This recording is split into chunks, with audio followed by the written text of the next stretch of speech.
muuqaalkan si fiican u fiiri gabadhan inta idinkaga muuqata waa gabar Marookiyaana maanta iyada iyo wiil Soomaali oo muuqaalkeeda soo bandhigay weliba iyagoo jooga duurkaas aad aragtaan waxay sameynayso ayaa lala yaaban yahay muuqaalkan waxaa idinku codsanayaa haddaad tahay qof 18 ka yar hadaawanin hadda iskaga tag meeshan sheeko qof weynaa ka socoto haddaa culimo tahay haddaa ninkaaga ama familkaaga la daawanaysana muuqaalkan hadaawanin gabadhii ugu horeysay oo Marookiyaana oo la soo waday oo xamar la keenay ayaa maanta muuqaalkeeda meel walba viral ka noqday welibana waxa kaliya la hadalhayo waa muuqaalkeeda dad badan oo dhihi jiray maxay wiilasha Soomaaliyeed gabdhaha Marooko ku raaceen muuqaalkan wuxuu u yahay jawaab gabadhaas nooca iyo ninkeeda waxay u muujinayso raggii Marooko waxay kala imaadeen waatan hore haddaad u dhihi jirtay Marooko raggii Soomaaliyeed oo u cararay oo maalmo la soo dhaafay social media haystay maxaa lagala imaaday haddaad dhihi lahayd fiiri gabadhaas sidaas u quruxda badan Marooko raggii ugu horeeyay oo Soomaali ah ayaa gabdhihii ay soo guursadeen weega koor 3 weeg mise hal bil koor gabdhihii ay soo guursadeen ayaa hadda lala imaaday Soomaaliya kaaga sii daran wiilka laandheernimadaas sameeyay ma aha dadka ku faana inay laandheerayaal yihiin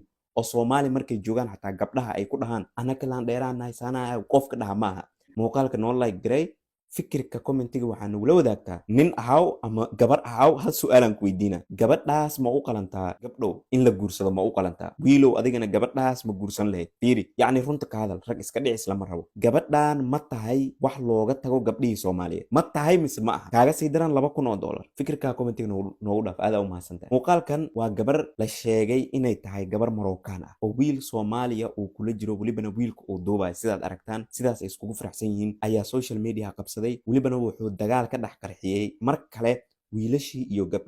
gabdhihii waxay leeyihiin wiilasha gabdhaha ay u ordaayeen ma gabdhahan oo keliya halka wiilashii Soomaalidana ay leeyihiin gabadhaas sidaas u quruxda badan ba hadday Marookiyaan tahay oo noloshaas ay kugu raacayso Marookaan rabnaabe Marookaan wada aadayna sheekadii way ka dartay muuqaalkan ayaa meel walba qabsaday waa wiil Soomaaliya oo gabar sidaad aragtaan oo Carab ah oo la sheegay inay tahay gabar Marookaan ah soo bandhigay kuna faanaya welibana iyadoo ay xiran tahay dharkii Soomaalida yacni diracii iyo baatigii xataa wuxuu u xiri rabaa oo uu samayn rabaa in uu u geliyo dharkii hidaha iyo dhaqanka wuxuu geeyay baadiyaha waxayna ku nool yihiin baadiyaha wiilkan kaliya ayaa ku dhiiraday in gabdhaha uu soo bandhigo laakiin wiilal badan oo aan ilaa hadda muuqaalkooda soo dhiganaa jiro muuqaalkan ayaa xalay ilaa iyo weliba saaka social media haysta welibana dad badan oo dhahayay Marooko gabdhaha laga guursaday iyo wiilasha guursaday dhibaatooyin kaliya ay la kulmeen ayuu muuqaalkan caddayn u noqday gabdhihii qaar waxay leeyihiin gabdhaha Marookiyaanka way naga fiican yihiin yacni wuxuu dagaal ka dhex dhaliyay mar kale wiilashii iyo gabdhihii waxay leeyihiin wiilasha gabdhaha ay u ordaayeen ma gabdhahan oo keliya halka wiilashii Soomaalidana ay leeyihiin gabadhaas sidaas u quruxda badan ba hadday Marookiyaan tahay